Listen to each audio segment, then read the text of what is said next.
Aqui é onde Deus te refaz, cura tuas feridas, te completa do Espírito Santo de novo. E você sai daqui cheio e cheia do Espírito Santo. Para quê? Para ter uma semana poderosa nas mãos do Senhor. Para que a humanidade veja a glória de Deus na tua vida. Deus é que está por perto, que fez o seu projeto no deserto.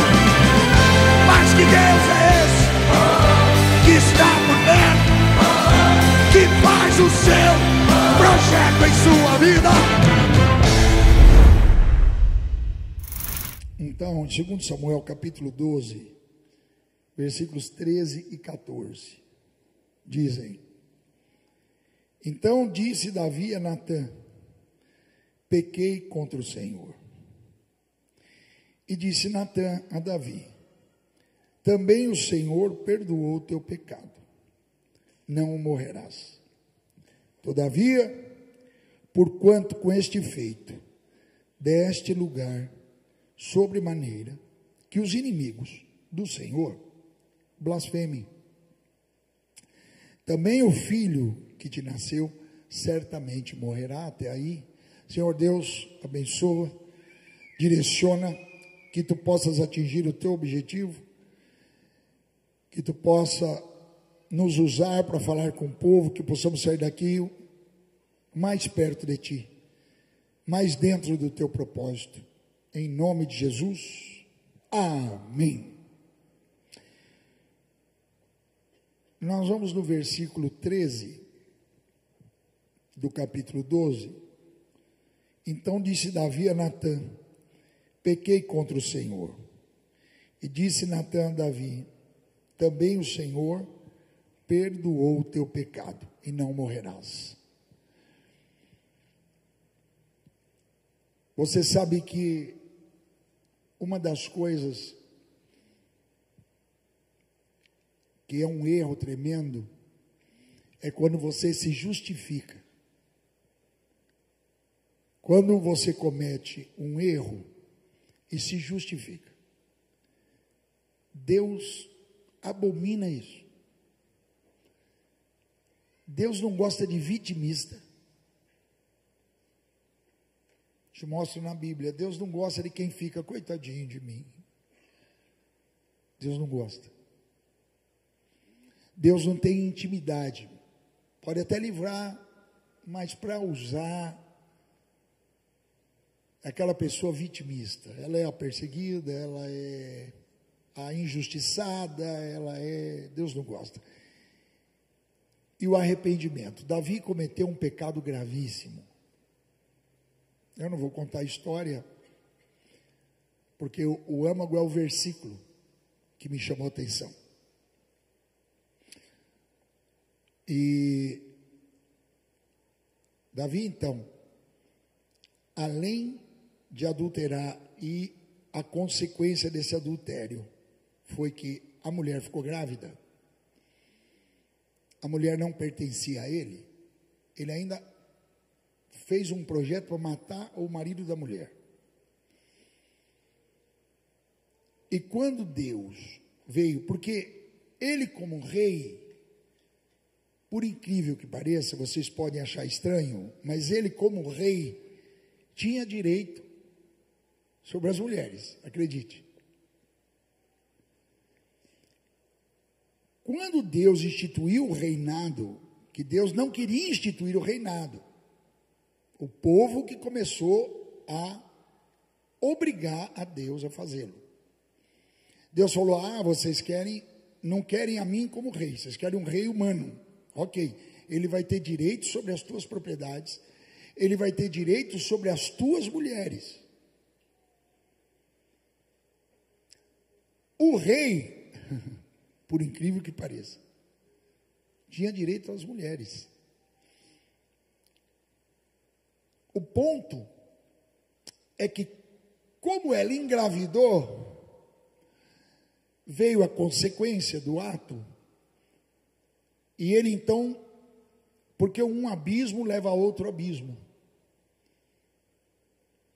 o ponto da diferença de Davi é que ele não se justificou.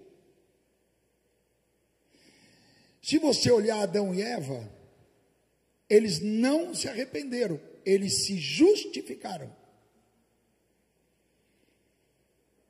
Adão, por que você comeu do fruto? A mulher que o Senhor me deu. Culpou Deus ainda. Eu fiz errado então. E Eva, por que você comeu do fruto? A serpente me enganou, o Senhor que criou. Então, o arrependimento é algo que muda o coração de Deus. Quando Natan conta uma historinha para Davi, e nessa historinha, Natan faz lá um conto, que não é verdadeiro, mas ele faz um conto, que alguém matou uma ovelha, como ele era pastor de ovelha, e Natan conta uma história lá, que o sujeito tinha uma ovelha, que era como se fosse um animal de estimação, que dormia na cama do cara, era uma ovelha preciosa, e o outro tinha muitas ovelhas, mas quis fazer um banquete, matou a ovelha do cara, que era a única. Davi ficou tão irado que falou, não, esse cara tem que morrer. E Natan disse, esse cara é você. E ao invés de ele se rebelar, diz, você está falando com quem, rapaz? Você está falando com o rei. Ele na hora reconhece, eu pequei contra o Senhor. Reconhecendo isso, ele está dizendo, sou digno de morte. E então, Natan, automaticamente inspirado pelo Espírito Santo, disse, não, Deus acabou de perdoar. Porém, alguém vai pagar o resgate. Alguém vai ter que morrer. Sabe a criança, fruto do adultério, vai morrer. A criança vai morrer. Porque o salário do pecado é a morte. Tem consequência. Então, o primeiro ponto que eu quero falar é sobre o arrependimento. Quando você chega na presença de Deus, sinceramente, irmãos, eu não me sinto digno de estar na presença de Deus. Sinceramente. Eu não me sinto nem digno de ter uma igreja tão maravilhosa como vocês. Eu sou carente da misericórdia e da bondade do Senhor. Eu queria ser melhor em muitas coisas. Em muitas coisas. Eu queria agradar a Deus em todo o tempo. A vida oprime, a vida nos obriga. Aí temos que perder tempo com coisas para ganhar o pão. E eu gostaria de estar, por exemplo, todos os dias na casa do Senhor. Eu queria estar mais vezes, muito mais horas orando. Eu queria ler a palavra muito mais vezes. Eu queria viver íntimo de Deus o tempo todo, mas a vida não deixa. Mas aí a gente vem para o culto. E a gente veio aqui e entregou o nosso louvor. Mas o que você espera de Deus aqui? Primeira coisa, Ele está falando para ti assim, você se arrepende? Você já pediu perdão? Então Deus está falando, eu perdoo. Eu perdoo. Eu perdoo. Eu não estou te condenando, eu te perdoo. Mas Senhor, o Senhor vai cortar a via da bênção? Não, não vou. Ao contrário, eu vou abrir as janelas dos céus. Hoje é noite de avivamento.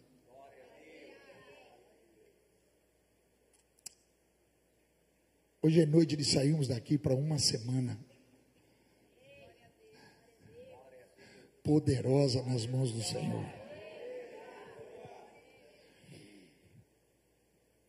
Você às vezes pensa que tem direito porque não me dá valor, porque não sou reconhecido, porque Deus não, o outro eu vejo prosperar, eu não prospero. Eu fui assistir uma palestra do Jordan Peterson, a gente chamava ele de Peterson, né? Jordan Peterson é um canadense, um filósofo, que o Daniel conseguiu o convite para nós na área VIP. É outra intelectualidade, é outro. Quando uma pessoa tem para dar, você tem que se calar e ouvir. É outro nível. E ele, sendo um filósofo canadense que apanhou no sentido de combatê-lo, o Canadá praticamente o expulsou. Ele é professor universitário e ele é considerado um filósofo não bem-vindo. Para você ter uma ideia, existe um grupo chamado Fronteira do Pensamento, se eu não me engano, que traz pensadores do mundo.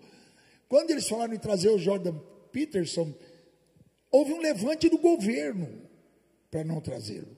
Como que você vai impedir, gente? Não queremos a reflexão. Tinham 4.000 pessoas. E ele desenvolve a palestra baseado em Caim e Abel. E é uma coisa tão louca, tão verdadeira, e ele vai fazendo a metáfora, e ele vai usando que o sacrifício de Abel foi aceito, e o sacrifício de Caim não foi aceito. E ele vai mostrando no desenvolvimento intelectual, usando a metáfora da história bíblica, aplicado na tua vida. E Caim e Abel tem na tua vida em tudo, no relacionamento conjugal, na tua empresa, na tua vida com os amigos, na tua proficiência, tudo tem o Caim e tem o Abel. E aí ele desenvolve que o sacrifício de Abel foi aceito porque foi sacrifício. Ele deu a melhor das ovelhas, a primogênita das ovelhas. Ele levantou um holocausto. Ele não precisava levantar um holocausto, mas ele levantou um holocausto. Depois de oferecer, ele pôs fogo para a fumaça subir e se ajoelhou dizendo: Deus está acima de mim. E ele vai fazendo um paralelo da tua vida e da minha, que tudo envolve o sacrifício, ou de Abel ou de Caim. Porque o de Abel vai trazer a aceitação.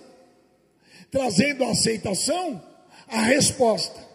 Trazendo a resposta, você alcança a tua promessa e a tua bênção. Em tudo.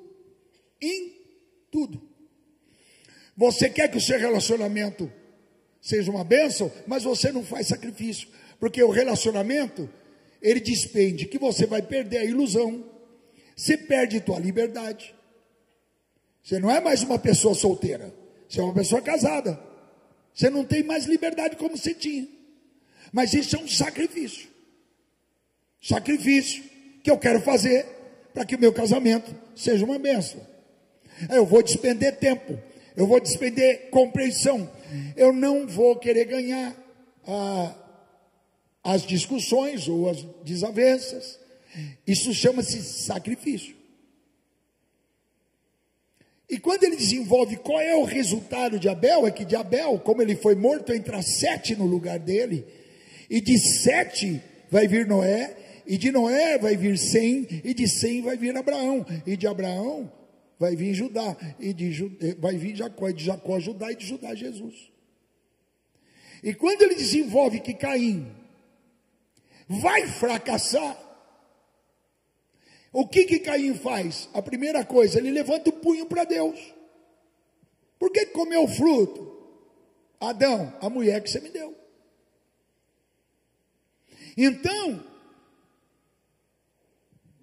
o que segue a ação que Caim tomou nos dias de hoje é aquele que levanta o punho para Deus e fala: por que o Senhor não me abençoa?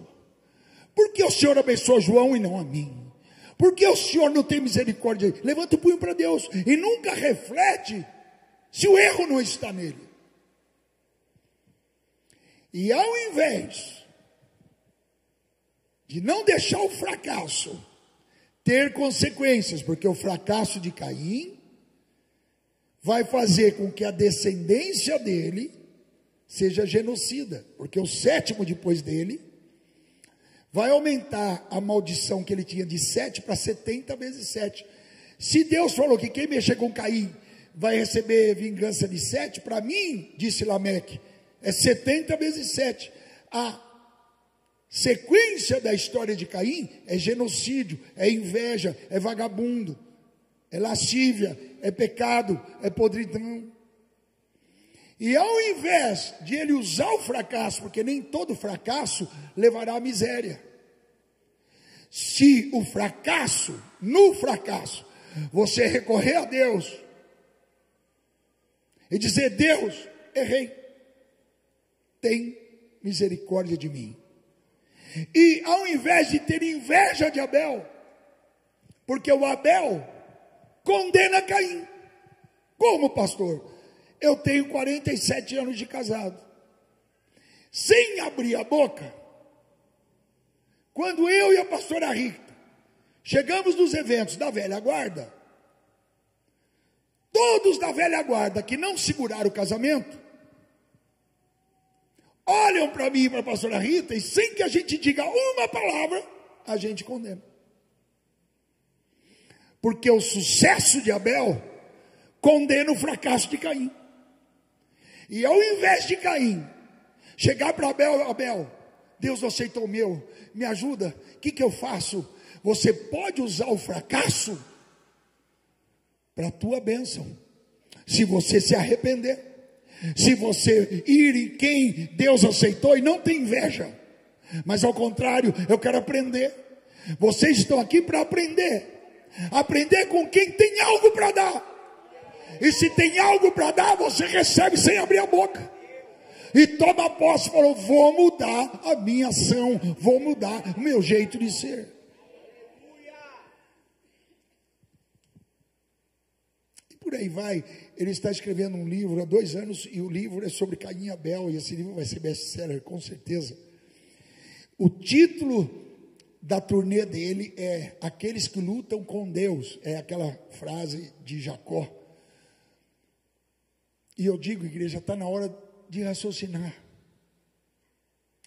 Está na hora de se arrepender daquilo que não deu certo. E ao invés de ficar se justificando e pagar de vítima, e não fica naquele derrapando, está na hora de você falar: quer saber, eu vou pedir para Deus: Senhor, eu errei. Eu não pedi tua opinião, eu não coloquei o Senhor como aquele que dirige. Eu vou aprender com quem foi aceito. E eu vou te fazer melhor e usar tudo que a vida te tirou ao teu favor. E teve uma frase que ele falou, que foi: sacrifica o teu passado. E isso é extraordinário. Sacrifica o teu passado. Não deixe o passado ficar te dizendo: você fracassou, você não teve pai, você sofreu, você é isso. Sacrifica o teu passado. Toma uma nova atitude, vai para perto de Abel, vem para a igreja, busque a Deus, se arrependa, aprenda como servir a Deus da melhor maneira. E eu te digo em nome de Jesus: o teu sacrifício será aceito. Este culto tem que ser aceito por Deus.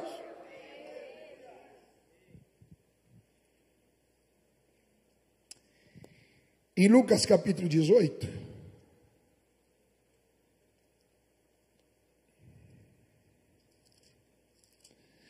Lucas 18, do 10 ao 14. 2 homens subiram ao templo para orar. Um fariseu, lembra que fariseu é o religioso, e o outro publicano. O publicano era odiado pelas pessoas que eram da religião dos fariseus, porque o publicano, ele era judeu, mas ele que publicava as leis de Roma para o povo judeu, porque o povo judeu estava subjugado por Roma, e Roma contratava os próprios judeus para publicarem as leis que tinha que obedecer. E o judeu tinha ódio do publicano. Então Jesus conta uma parábola que subiram dois homens. Um fariseu que é religioso. Eu vou na igreja domingo. Eu não estou aqui falando para ninguém, eu nem sei quem veio, quem não veio, nada. O que eu estou dizendo para ti. Você acha mesmo que vir um culto por semana e não fazer mais nada? A vida vai te tirar o tempo, você tem que ganhar o teu pão. E quando você chegar à tarde, você vai estar cansado e cansada. Você não vai querer buscar a Deus.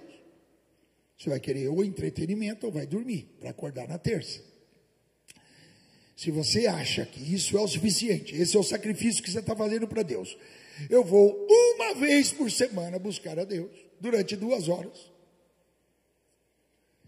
Faço lá o louvor, mais ou menos, às vezes eu gosto da música, às vezes não, às vezes o pregador também não me agrada muito, mas se você acha que isso é o suficiente, se você acha que é isso que Deus quer de você, a igreja, gente, preste atenção, aqui é o seu refúgio, aqui é onde Deus te refaz, cura tuas feridas, te completa do Espírito Santo de novo, e você sai daqui cheio e cheia do Espírito Santo. Para quê? Para ter uma semana poderosa nas mãos do Senhor, para que a humanidade veja a glória de Deus na tua vida.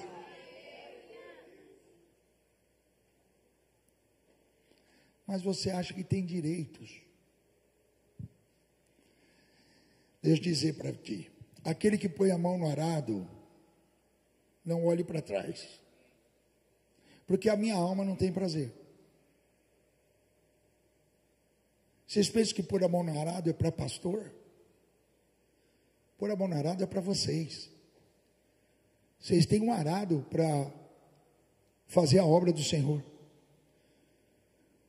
Põe a tua mão no arado e vai.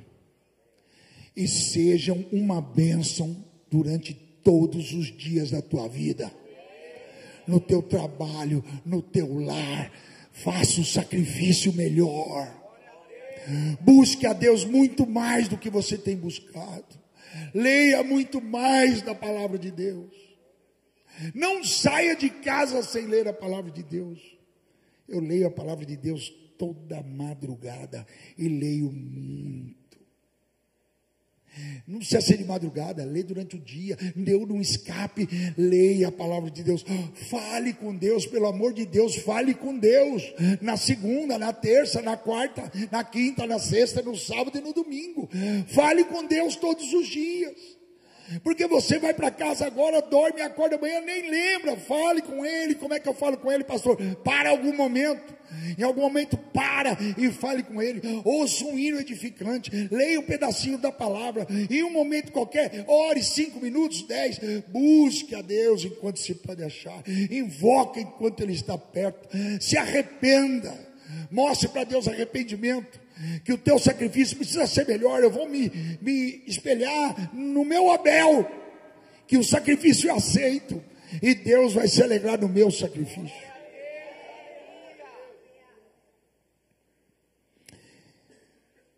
(18, 10 a 14). Desculpa, igreja. O fariseu no 11, estando em pé, ele era um religioso, né? Ele ia todo domingo na igreja, orava consigo desta maneira: ó Deus, graças te dou, eu não sou como os demais daqui. Aqui só tem roubador, injusto, adúltero. Eu não sou igual a esse publicano não, rapaz, que é traidor da nação aí. E disse assim: eu jejuo 2 vezes por semana, eu dou os dízimos de tudo quanto possuo. O publicano, que é o outro, estava em pé também. Os dois estavam em pé. De longe, nem ainda queria levantar os olhos ao céu, tinha vergonha, mas batia no peito dizendo: ó Deus, tem misericórdia de mim, pecador. Digo-vos, Jesus está falando com você e comigo, que esse publicano desceu justificado para casa, mas aquele tal do fariseu, não, porque qualquer que a si mesmo se exalta será humilhado, e qualquer que a si mesmo se humilha será exaltado. Aqui nesse contexto a Bíblia não diz: aquele que for humilhado será exaltado. A Bíblia não diz esse não, filha. A Bíblia diz assim: aquele ou aquela que se humilha será exaltado. Porque a humildade precede a honra, gente. Vocês querem o que de Deus?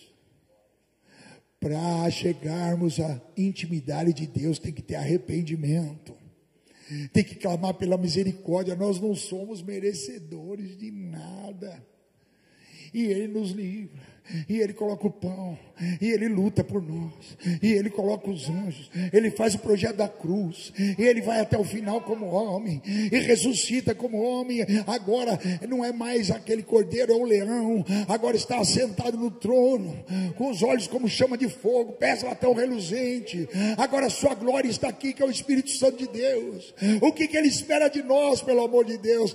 Levante as tuas mãos e glorifique ao Senhor. Eu preciso que o meu sacrifício seja aceito. Eu não posso vir nesse culto e sair da mesma forma. Eu não posso chegar na segunda e esquecer tudo que aconteceu. Eu tenho que mudar.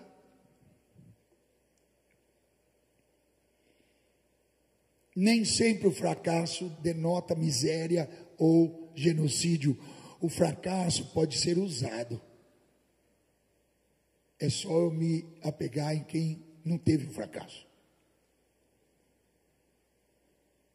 Aprender. Mas o versículo 14, lá do 2 Samuel, são 2 versículos. No 2 Samuel 12, tem o versículo 14, e esse é estarrecedor. E é a segunda parte. O 14 diz assim, irmãos, e isso é grave. Isso é grave. Nem foi eu sei que é estarrecedor, mas nem foi o Davi ter desejado, não podia, mas desejou a mulher do Urias. O problema é a ação. O ponto é o pecado. Por que eu peco contra Deus? Deus é santo, gente. Você acha que Deus vai ser contaminado pelo meu pecado? Quer dizer que eu, sendo pecador, cometo pecado, e isso vai influenciar Deus, ou Ele vai ficar contaminado pelo meu pecado? Vocês acham? Óbvio que não. Mas o fruto da sua ação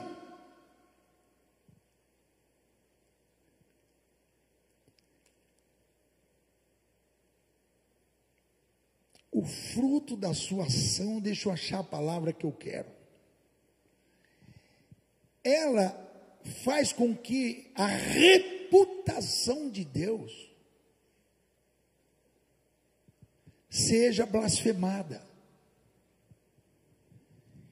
E o inimigo tem o direito de blasfemar.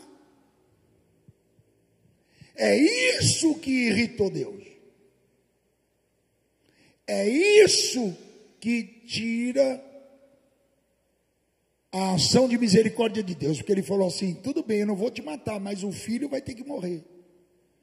Toda ação que você fizer, que denota pecado, ela vai fazer com que o inimigo tenha direito sobre a reputação de Deus, e isso é grave. Então, Natan fala para Davi assim: tudo bem, Deus não vai te matar, o menino vai morrer no teu lugar, vai ter que ter morte aí, vai ter que ter consequência, porque o salário do pecado é morte. Mas tem o seguinte, versículo 14: todavia, porquanto com este feito deste lugar sobremaneira, que os inimigos do Senhor blasfemem com razão, e Deus tem que se calar. O filho vai morrer, mas o grande problema é que você deu o direito para blasfemar contra o teu Deus. Este é o problema. Isso é grave. Em o nome de Jesus Cristo, eu imagino 1/3 que foi expulso do céu quando Caim nasceu. E aí, quando Caim então dá lugar à inveja, a sentimentos de vitimismo, porque o senhor não aceitou, levantou o punho para Deus, não reconhece nunca em si o problema. Gente do céu, você sempre pensa: eu tenho razão, nunca reflete se o problema não é você. É a vida, é a minha família, ninguém me entende, é a igreja que não reconhece, são os amigos que são falsos, e é isso, e nunca reflete. E eu? É sempre levantando o punho, é sempre matando o Abel, porque o Abel te condena, porque ele deu certo. Ao invés de se apegar a Abel e falar: me ensina aí que eu também quero dar certo. Ah, igreja, isso é grave. Em nome de Jesus, nós vamos pedir perdão para Deus. Nós vamos abaixar nossa fronte. A gente não é digno nem de olhar para cima. A gente vai bater no peito e dizer: Deus, tem misericórdia de mim, pecador.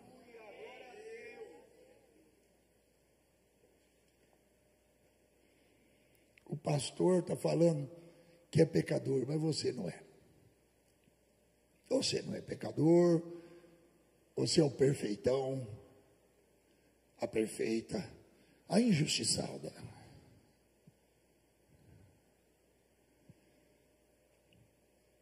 Irmãos, não deis lugar ao diabo.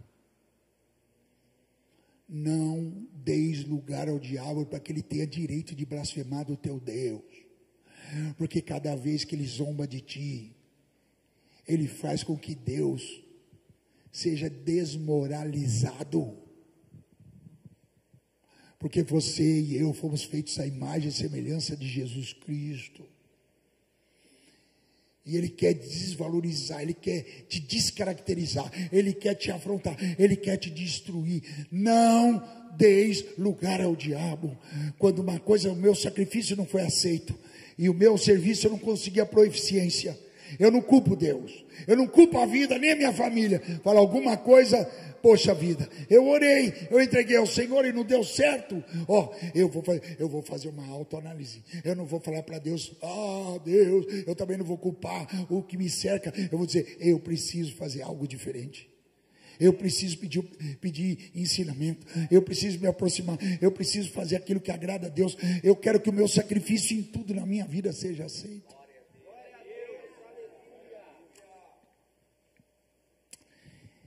O mundo espiritual é ativo. Não pensem que o que você fala e o que você faz não tem consequência. É evidente que tem. E cada vez que o mundo espiritual vê e ouve, ele blasfema do teu Deus. Mas quando ele vê que o teu sacrifício foi aceito, que você alcançou o poder de Deus naquilo que você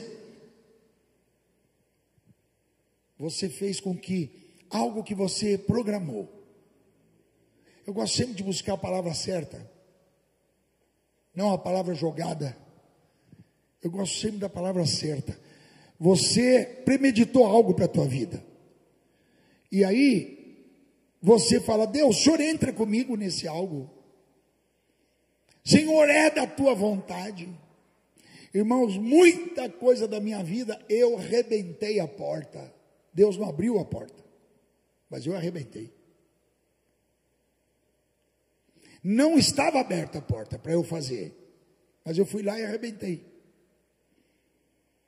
Embora eu fui piloto de avião, eu penso que foi uma fase da minha vida que eu perdi tempo. Não me acrescentou nada, a não ser, poxa vida, piloto de avião, pilotou na TAM e bababá. Mas, irmãos, eu perdi tempo de culto, eu estava no hotel de sábado chorando, porque eu sabia que estava tendo culto e eu estava no hotel. Não me acrescentou pessoalmente. Eu concluí algo, eu consegui, eu fui ser piloto de companhia aérea, que extraordinário, e a birimbela no ombro, e o uniforme, e pilotar um avião na tempestade, e posar com vento cruzado, e levar as pessoas para o seu destino, que lindo e maravilhoso, mas não era o meu chamado. O meu chamado é que quando eu tinha 9 anos, fui batizado com o Espírito Santo, e desde então Deus me escolheu para pregar o Evangelho. E Deus não me abriu a porta da primeira vez. Sabe o que eu fui? Eu fui e arrebentei a porta e eu entrei. E Deus então. Mas quando chegou em 1995, meu pai me chamou e falou assim: a igreja está chorando a sua falta. E eu disse para o meu pai, em 1995, são 29 anos atrás, que idade tinha a Rebeca? As crianças adolescentes. E eu falei para meu pai, quem vai sustentar minhas filhas? E meu pai disse, Deus proverá. Isso é levantar um sacrifício. Porque eu ia para diretor da TAM, tá? Comandante de jato. Isso é levantar sacrifício. Deus proverá. Fui no diretor, falei, estou saindo. O senhor não vai entender. Ele falou, você é louco? Eu falei, não, o senhor não vai entender. Eu prefiro estar à porta. Quem ficava à porta eram os mendigos. Prefiro estar à porta da casa do Senhor, no átrio do Senhor, do que lá nas tendas da impiedade. Não. Eu alugo a minha casa lá em Alphaville e venho para Sorocaba.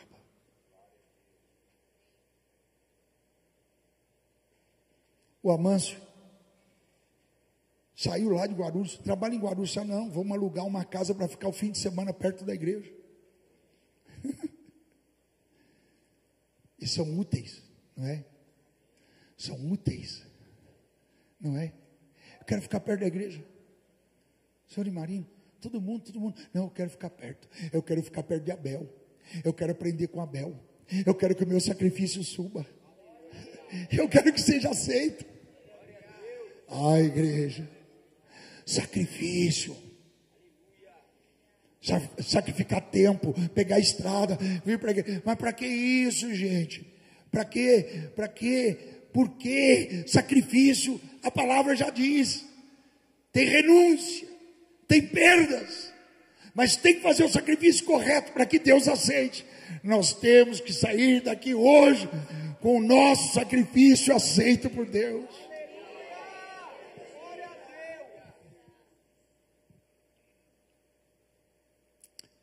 Lá em 1 Pedro 1, 7 a 12, eu estou indo para o final. 1 Pedro 1, 7 a 12, diz, para que a prova da vossa fé, muito mais preciosa do que o ouro que perece e é provado pelo fogo, se ache em louvor, em honra. Eu quero tudo isso da vida nossa. Glória na revelação de Jesus Cristo, ao qual, não o havendo visto, alguém viu Jesus aqui? Não, né? Não o havendo visto, jamais, no qual, não o vendo agora, mas crendo, vos alegrais com gozo indescritível e glorioso, alcançando o fim da vossa fé, a salvação das vossas almas. Até o 12. Da qual salvação inquiriram e trataram diligentemente os profetas que profetizaram da graça que vos foi dada. Indagando, eles não viram nada, tá? Indagando que tempo ou ocasião, de tempo o Espírito de Cristo que estava neles indicava anteriormente, testificando os sofrimentos que a Cristo havia de vir e a glória que se lhes havia de seguir, aos quais foi revelado para eles, para Elias, para Eliseu, para Isaías, que não era para eles, mas para nós. Eles ministravam estas coisas que nós chamamos de Antigo Testamento, que agora vos foram anunciadas por aqueles que pelo Espírito Santo enviado do céu, nos pregaram o Evangelho, para as quais coisas, preste atenção, os anjos desejam bem atentar, os anjos desejam, escute igreja, toda ação nossa tem uma ação espiritual de anjos de Deus e anjos decaídos do inferno. Isso é constantemente o Caim e o Abel, é constantemente um sacrifício que não tem valor e um sacrifício que é aceito. Eu quero que o meu sacrifício seja aceito. Eu quero mais de Deus. Eu quero mais. Um dia por semana não dá. Um dia por semana não dá. É pouco.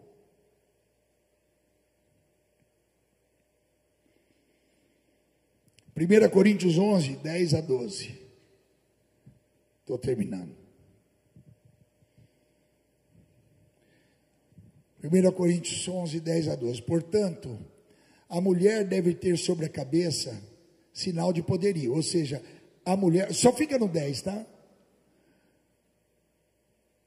Escute bem o que eu vou falar para você. Não adianta ser feminista, e isso aqui não é machismo. A mulher era obrigada naquela época a usar o véu em sinal de submissão ao marido. Na Grécia. É uma igreja da Grécia. É só para aquela igreja. E as mulheres se rebelaram e não queriam mais usar o véu. E Paulo vai falar, então, o que vocês vão fazer? Vocês vão cortar a careca? Porque as mulheres gregas, para afrontar esse costume, elas cortavam o cabelo. Naquela época, tá?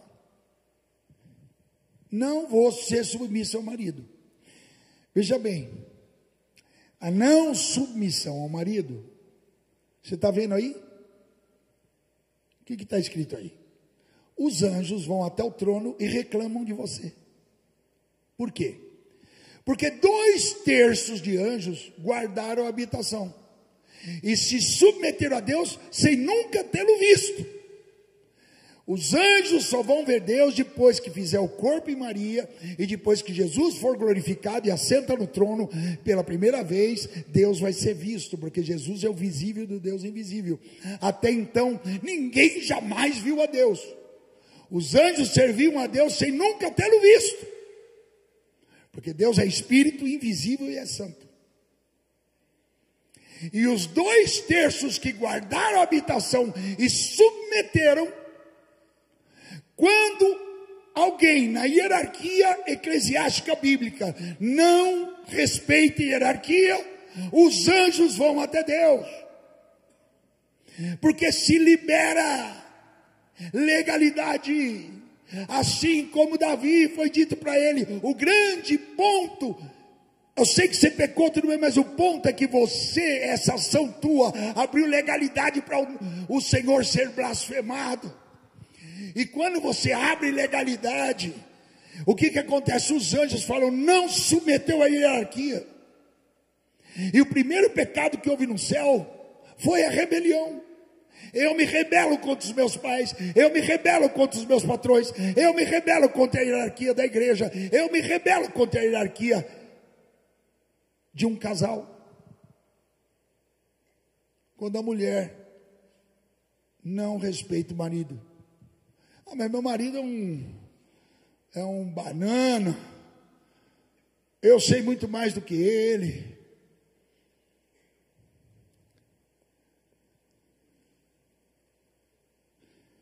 Bom, os anjos estão indo até diante de Deus. Você que sabe. Toda ação tua tem um mundo espiritual.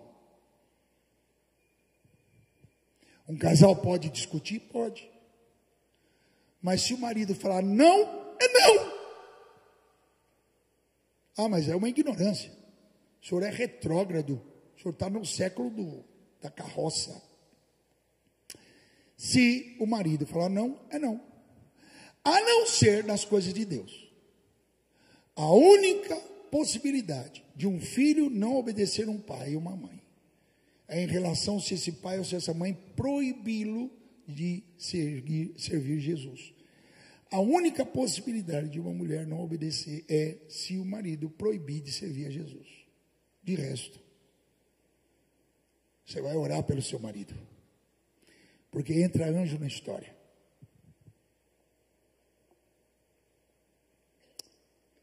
Efésios 4, 22 a 27. É a penúltima coisa. Quanto ao trato passado, vos despojeis do velho ser humano, homens e mulheres. Esse ser humano aí se corrompe pelas concupiscências do engano. Você queria as coisas do mundo. Vos renoveis no Espírito Santo da vossa mente.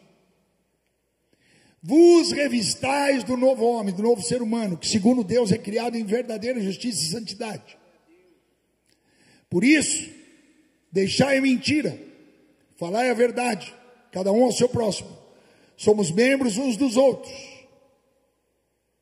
Irai-vos e não pequeis. Não se ponha o sol sobre a vossa ira.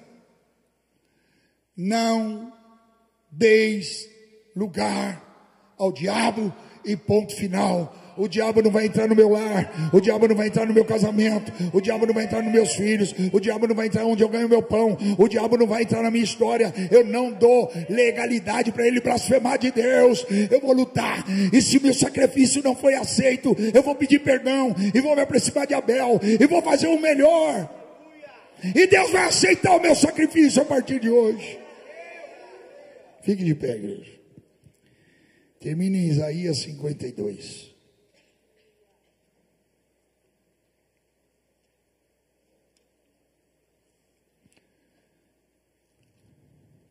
Cinco versículos.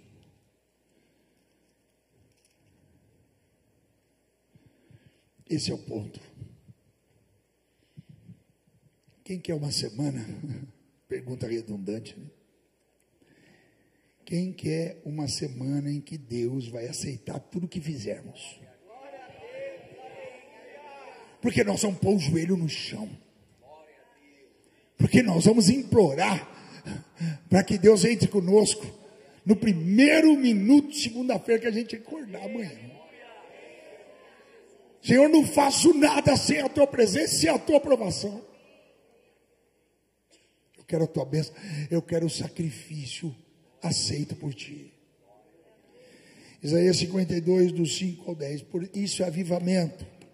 Eu quero promulgar sobre as nossas vidas agora.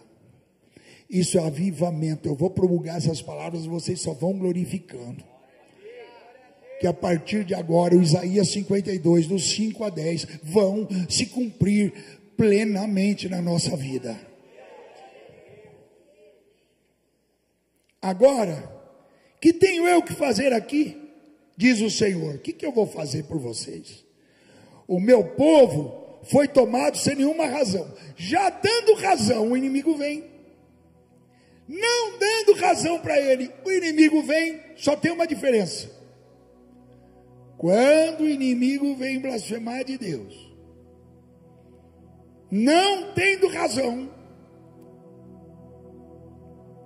Deus vai reverter ao teu favor.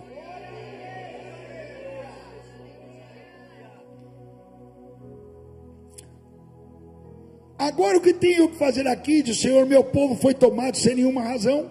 Os que dominam sobre eles dão uivos, os demônios estão dando uivos sobre a tua história, porque tem um monte de coisa que você não alcançou. Eles estão dando uivos. Eu perturbo mesmo, eu tiro a paz dele. Aí ela fala o que não devia, ela faz o que não devia, eu faço isso. Eles dão uivos.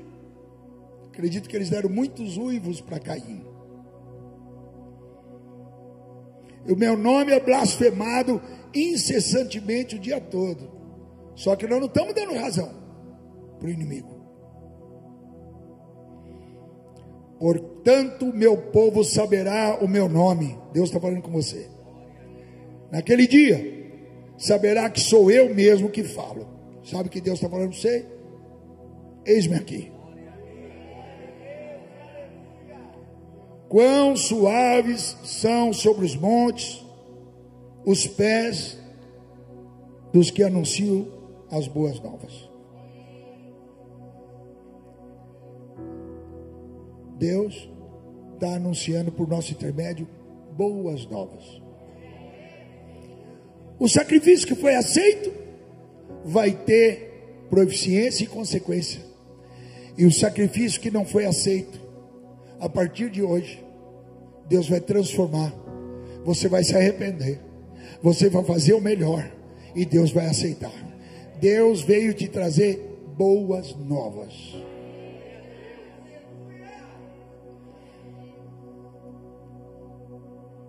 Quão suaves são sobre os montes pés do que anunciam boas novas, que faz ouvir a paz do que anuncia o bem, que faz ouvir a salvação do que diz a Sião: o teu Deus reina. Reina sobre a tua vida, reina sobre a tua família, reina onde você ganha o teu pão, reina sobre a tua história, reina sobre a tua igreja, reina sobre o seu tempo. Uma voz dos teus atalaias se ouve. Vocês ouviram aí que a voz é?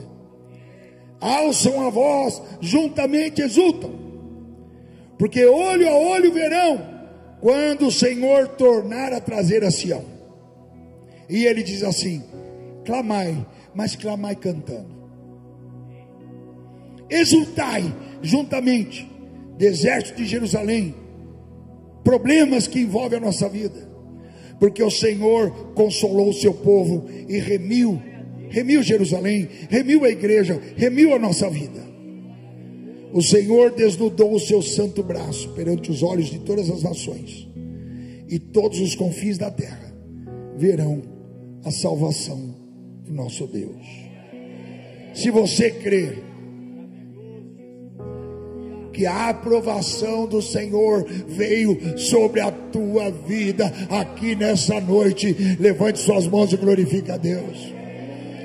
Se você crê que o sacrifício que você fez, anulando um tempo que você tinha lá fora, rejeitando um tempo de lazer ou um tempo de descanso, e você veio despender o teu tempo aqui na casa do Senhor, se você crê que esse sacrifício foi aceito por Deus, levante as suas mãos e glorifique a Senhor.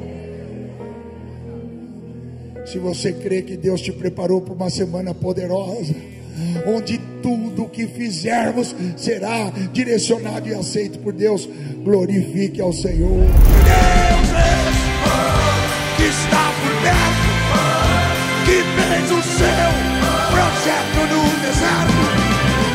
Mas que Deus é esse que está por perto, que faz o seu projeto em sua vida?